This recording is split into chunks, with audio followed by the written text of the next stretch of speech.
binibitawan ng mga Japanese fans sa game-winning 3 ni Matthew Wright. Dwight Ramos muling nagbabalik sa Libangan Hokkaido at Terdy Ravenna patuloy ang paghahalimaw sa Japan B-League.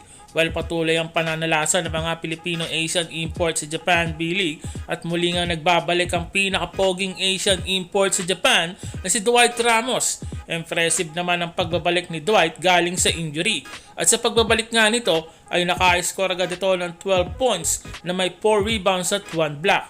Although natalo ang Libangan sa Albark na isang pinakamalakas na team sa Japan B-League, isa na itong pagsisimula sa muling pagbabalik ni Dwight Ramos sa naputol nitong momentum sa B-League. At maganda ito dahil sigurado maganda ang kondisyon na nito next year kung sakaling kailanganin siya sa laban ng ating Gilas Pilipinas sa February. Punta naman tayo sa napaka-impressive na laruan ni Terdy Ravenna na umi-score ng 20 plus points per game sa Japan. While sa huling dalawang laban ng Sun-En si Terdy ay naka-score ng solid na 19 points kontra sa Ballooners. At highlights reel nga ang ginagawa ni Terdy kasama na nga dito ang malupit na slam dunk nito.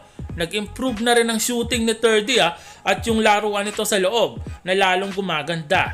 Although natalo sila sa pinakahuling laban nila ay nakagawa ng 14 points naman ito at sila pa rin naman ang number 1 ngayon sa standing sa kanilang distrito ng Japan B-League. At heto ang may pinakamalapit na gumawa ng ingay talaga ngayon sa Japan ng Filipino-Asian import na si Matthew Wright. Ang layo ng mga binibitawan ng mga tira. Si Matthew Wright sa laban nila kontra sa malakas na Utsunomiya Breaks ay umiscore ng 19 points na may 4 assists at 3 steals. Parang halos lahat ata ng binitawan ni Matthew Wright ay pumasok at ang nagpasigaw sa mga Japanese fans ay yung game-winning 3 nito na well contested. Umikot pa si Wright tapos nag-step back pa pero naipasok nito para maipanalo ang laban. そうですよね。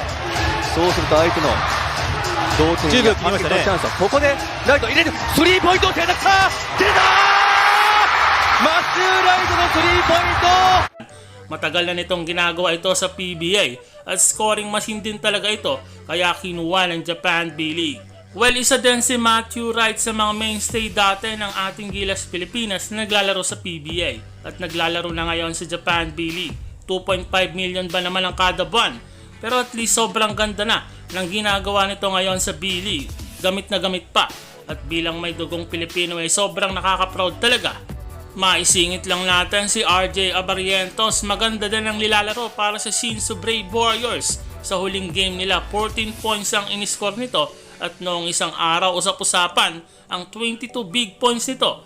Well, hindi na nakakapagtaka na kayang gawin ito ni RJ dahil ginagawa niya na ito sa Korean Basketball League dati.